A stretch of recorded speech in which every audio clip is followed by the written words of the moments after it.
Magandang umaga po sa lahat. Welcome po kayo sa ating gawain. Maraming salamat po yung panahon na tayo sama-sama upang pakinggan ang kanyang magandang balita. Aking pong babasahin dito sa 36:7. O Diyos, ang iyong pag-ibig mahalaga at matatag, ang kalingay na darama sa lilim ng iyong pakpak. Purihin nawa ang Diyos sa pagbasa ng kanyang salita. Tayo manalangin. Panginoon, maraming salamat po sa iyong pagpapala, O Lord, sa pangalan ni Jesus namin, Panginoon, tagapagligtas. Lahat po ay magsabi ng Amen. O Diyos, ang iyong pag-ibig mahalaga at matatag, ang kalingay na darama sa lilim ng iyong pakpak. Dito mga kaibigan, ang ating Panginoon ay napakatatag. Powerful siya, most powerful. At ang kanyang kalingay na darama natin sa ilalim ng kanyang pakpak. Mga kaibigan, ang ating Panginoon ay tapat sa kanyang pangako. So kaya man sa ating pagtulog, siya ay nagbabantay sa atin na hindi siya naiidlip at hindi siya natutulog.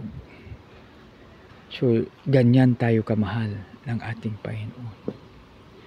O Diyos, ang iyong pag-ibig mahalaga at matatag, ang kalingay na darama sa lilim ng iyong pakpak. So napakabuti at napakadakila ang ating Panginoon, mga kaibigan.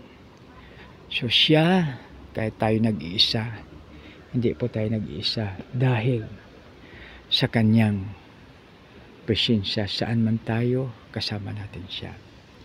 Ang mahalaga lang po ay dapat number 1 sa atin ang ating Panginoon. Tayo ay palaging number 1 sa atin. Kaya seek ye first the kingdom of God and His righteousness, and all these things shall be added unto you. Mga kaibigan, tandaan po natin na tayo ay love ng ating Panginoon.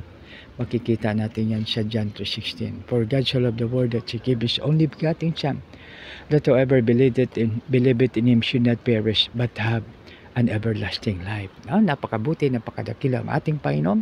Tayo na po ay manalangin. Panginoon, maraming salamat sa lahat mong pagpapala, lahat na proteksyon mong ibinigay sa amin, O Lord, sa pangalan ni Jesus na aming Panginoon tagapagligtas.